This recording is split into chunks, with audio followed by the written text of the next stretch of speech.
Good morning and welcome back to Diablo Immortal. Yesterday we were discussing some anticipation of, well, where are the WoW integrations into Diablo Immortal? We have the Clash of Saviors and we have the Celebration portal that you can get from playing the new Midnight version of WoW. We're going to talk about that a little bit more today, but I actually have some legit leaks for you of things that I think are coming to the game. So what we're looking at here are some cosmetics that are coming to Diablo Immortal. At least this is leaked information. Again, this is not directly from Blizzard, but it seems on track with something that we could expect from a World of Warcraft collaboration. We also have some video of this as well, which I'm going to share with you guys in a moment, but we do not know what these are going to be costing, if they're free for participating inside of the events, or if they're going to have a big price tag. Time will tell on that. Now, the video that I want to share with you, which is showing some of this evidence, starts out with this cute little kitty right here, but then dives very quickly into the cosmetics. Notice this is going on inside of game, or at least simulated inside of the game. You have one cosmetic right here and the second cosmetic, both animated and in-game. But now we have the Mornskull gem as well.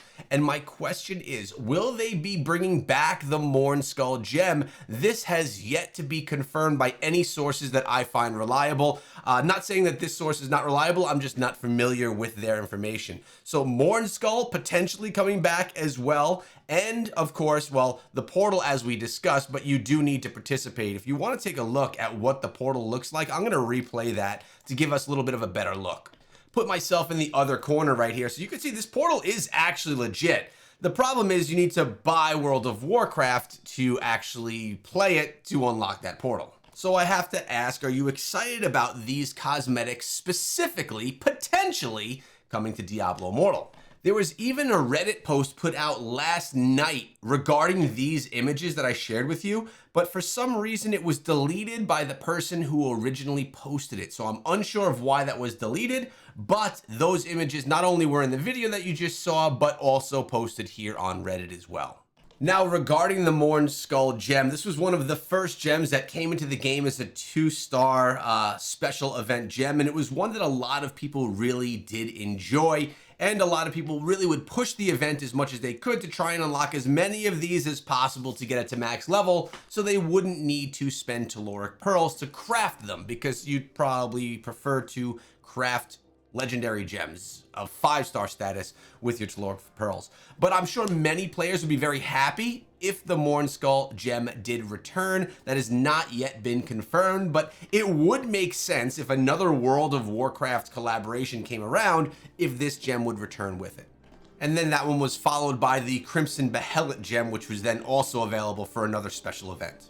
But next I want to talk about a little bit of the controversy that's going on, that's being scuttlebutted around the water cooler regarding the new 5-star gem. Now, if you recall, my friend Indez put this video out just a few days ago, out of control, wait, this can't be real, talking about the new 5-star gem. Let me be very clear, as Indez was in his video, this was him just speculating and essentially making up fake stats for this gem. His whole video was a fun, entertaining piece that did not give any factual information, and he was very clear about that. The problem is, people, content creators from over in China, took this video, maybe definitely misinterpreted it, maybe mistranslated it, and thought that the stats seen in this gem were actually legit, and started spreading that all around China about the actual attributes of this gem. When in actuality, it was Indez making a fun video because he's a streamer. He does fun content like that for entertainment purposes for his audience. If you didn't see this video, you can go check it out on his channel, but keep in mind, the attributes of that gem that he's talking about, well, they're all fake. They're made up for fun. So for those of you who may have thought that the stats were out for that gem, I wanted to put down some clarification to all of you that the information that you may have heard at this point in time hasn't been verified. It was just completely made up for fun. Now, the Cosmos event Gem Surge, when you log in today, is going to give you your free weekly chest, which for me was able to bump me up a little 2 notches, so I got another legendary crest and a gem fragment. The Bout of Realms are still going on for another 4 days, so if you like, when they are live, you guys can just click on this icon right here and spectate some really solid battles, and you could also just come back to this channel because I'll probably highlight some of them as well. Now, regarding this portal, we have a comment that actually breaks this down fairly well, and it's from Hey Now, You're a Star, saying, if it was free to check out WoW and play instead of paying for the expansion, I would have definitely checked it out, and I've never played WoW before. But for $80, nah. He makes a great point here, to be honest. Now, in my opinion, I actually think this is a really cool portal. I mean, seeing it in action, it's pretty big, robust, it's awesome. I don't know who wouldn't want the portal.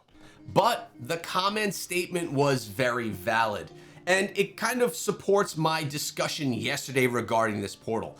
I don't think players are going to go spend 60, 80, I don't even know how much the expansion Midnight was for World of Warcraft, but players aren't going to go say, oh, you know what, I'm going to dive back into World of Warcraft to play that new version to get this portal. I don't think it's a big enough draw. Now, if the expansion had a 30-minute test window, and if you could play it in that test window and get this, I think that would have actually been marketing genius, because you would have had players that maybe have never experienced World of Warcraft or who haven't played it in years dive back into the game just to get this portal, and then they may be like, oh man, this is a lot of fun. I'm gonna start playing WoW again.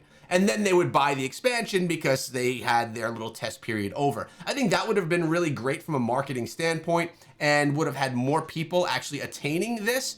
But for now, if you see someone using this portal in the game, you essentially know that they're a pretty diehard World of Warcraft player, and they're also playing Diablo Immortal as well. So it's kind of a badge of honor for anyone that is really proud of being a World of Warcraft player.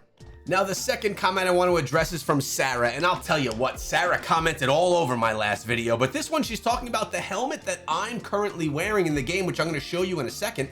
She says, have you not crafted an i9 one yet? And when I saw this comment, I'm like, you know, have I crafted an i9? So I went into the game to take a peek. But continue on, she said, Sarabelle has the points to do so. Sarabelle is one of the high-level players on my server, also involved in all of the esports events that we're hosting here in the server. The i9 helm is 2,865 combat rating, and none of these will be higher than that, which means that's the best helm I'm ever gonna get. I'd like to see you open the chests. I'd be hesitant to open them, given there are legendaries inside. I think hold off until the next Paragon level. Like anything else, yesterday I opened up a chest that we got from being Immortals. I wanted to see what was in it, and I wanted to share it with you guys, because a lot of you don't get to experience that. Well, the smartest thing to do would probably have been to save the chest, as I save all of these other chests for when we get to a new Inferno difficulty. But let's actually take a look at that helmet really quick. For a little bit of backstory context, I got myself a nice helmet, and I said, oh, is it worth wearing this new helmet over the helmet that I'm currently wearing, which is one of the horn splitters? This is one of the ones that you can craft. This is an Inferno 8, 2,762 combat rating. So the question is, and what Sarah was asking was, am I able to craft one of the Inferno 9 ones? Let's take a look. So these are the ancient legendaries right here, and as you can see, I only have 95. I need 5 more to be able to craft this one, which will then give me more combat rating. As you can see right here, 2,865 combat rating. I mean, this is honestly a god tier piece. Critical hit damage, critical hit chance, even bigger. Beneficial effect duration, damage while moving increased. So I need to get that. Notice I do have a lot of these Inferno 5, 6, 7, 8s and Inferno 5, 6, 7s. So I was trying to actually like swap them over yesterday at the smithing vendors, but thing wasn't working. So what I need to do is just get a few more days worth of these scraps, and I'll be able to put together the next level of the Horn Splitter Spirit, which will be nice because I really would love to get this helm up to the next level, even though then we're going to be at Inferno 10 in probably just a week or two and farming that one up to try and get that one to level as well. But Sarah, I do appreciate you pointing that out and putting it on my radar. Thank you very much. Guys, let me know what you think of the cosmetics dropping inside of the game. Would you pay for these crossover cosmetics? Are they valuable enough to you, or are they something that you would pass up? I think they're pretty epic. We'll see if they come in a Phantom Market, if they're just in the normal market, or if even one of them can come for free-to-play players, but we'll see. I am not 100% sure. Time will tell. Let me know your thoughts. See you back here in tomorrow's Diablo Immortal video.